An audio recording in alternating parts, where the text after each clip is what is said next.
Every emotion you have ever felt was manufactured, built by your brain in real time, out of raw material that was already sitting inside your body before the feeling even had a name.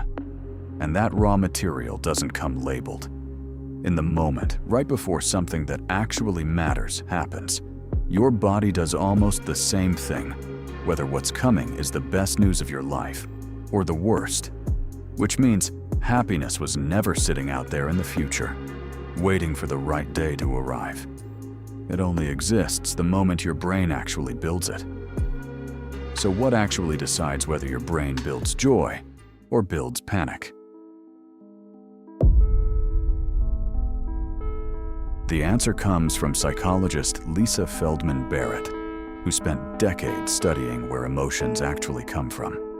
Her research found that an emotion isn't something that happens to you. It's something your brain builds in the moment out of what's happening inside your body and a concept it reaches for to explain it.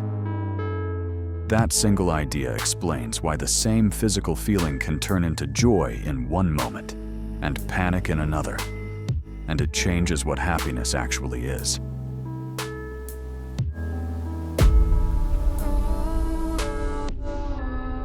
For a long time, scientists believed emotions worked in a simple way. Something happens, a matching part of your brain lights up, and out comes the emotion. See a snake, your fear center fires. You feel afraid. Barrett spent years scanning brains looking for that pattern, and it was never there. No single brain region turned on reliably for fear or for happiness or for any single emotion.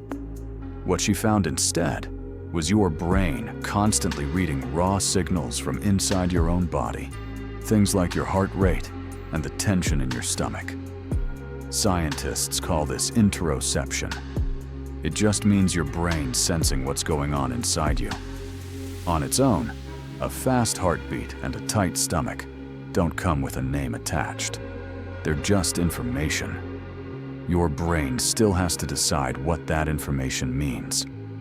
So it reaches into your past experience and pulls out a concept that fits. Maybe fear, maybe excitement, and uses that concept to turn the raw sensation into something you can actually feel. A racing heart during happiness and a racing heart during sadness send your brain the exact same raw signal.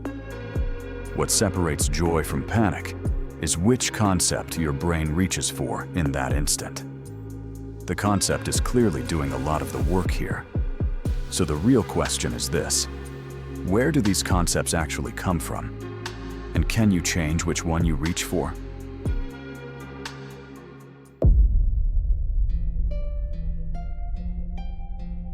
Those concepts come from your past.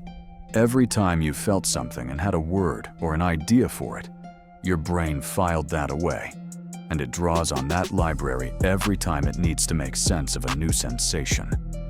Here's what happens when someone is handed a different concept for the exact same sensation, on purpose.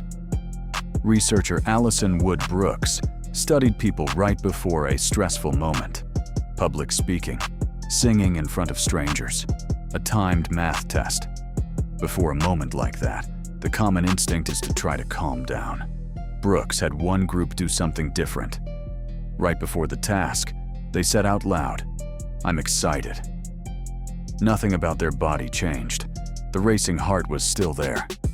But across her studies, the group who relabeled their nerves as excitement performed better than the group who tried to stay calm, and they felt more confident doing it. By reaching for a different concept, excited instead of anxious, the brain builds a genuinely different emotional and physical response.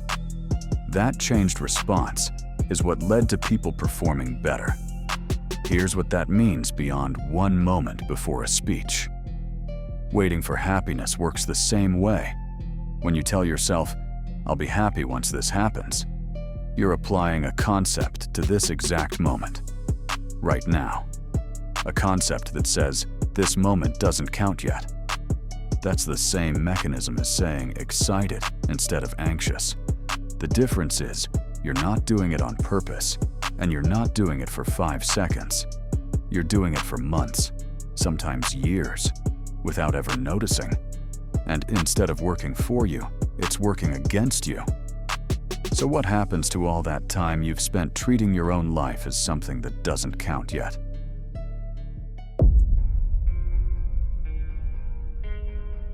Here's the answer. None of it gets saved up for later. There's no future moment where all that waiting finally converts into happiness, because a future moment can't do what this one does. It can't hand your brain anything to build with until it's actually here.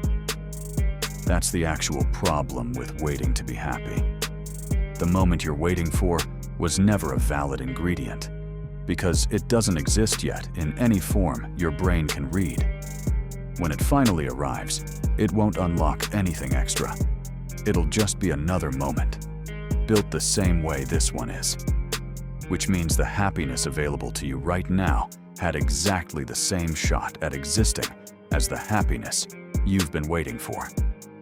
The only real difference is whether you use it today or keep postponing for a day that was never going to work any differently. There's one more piece to this, and it connects straight back to that library your brain's been building. If your brain builds emotions out of concepts, then it matters how many concepts are actually in there. If all you've got stored is good, that's all your brain has to build with. But if you've built up the difference between relieved and proud and grateful, your brain has a lot more to pull from in that same exact moment. Psychologists call this emotional granularity. It's really just asking how detailed your library is, and people with a more detailed library don't just describe their feelings better. Research links it to actually regulating emotions better, bouncing back from stress faster, and lower rates of anxiety and depression. It works the same way for good feelings as hard ones. The same day can turn into a vague, "I guess it was fine," or into something specific enough to actually enjoy, depending on what's sitting in that library for your brain to reach for.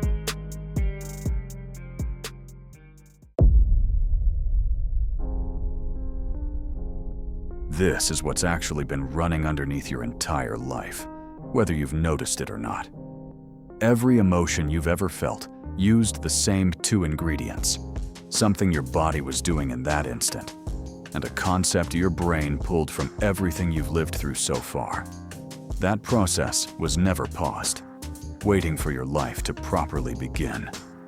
It was available in the moments you assumed didn't count, the same way it's available right now. Which means the happiness you're living toward isn't a different, better version waiting somewhere ahead of you. It's built from the exact same material as the happiness available to you this very moment. There is no more real version of it coming later. There's only this process, and it runs again, for as long as you're here to run it, capable of building happiness out of whatever you actually give it to work with.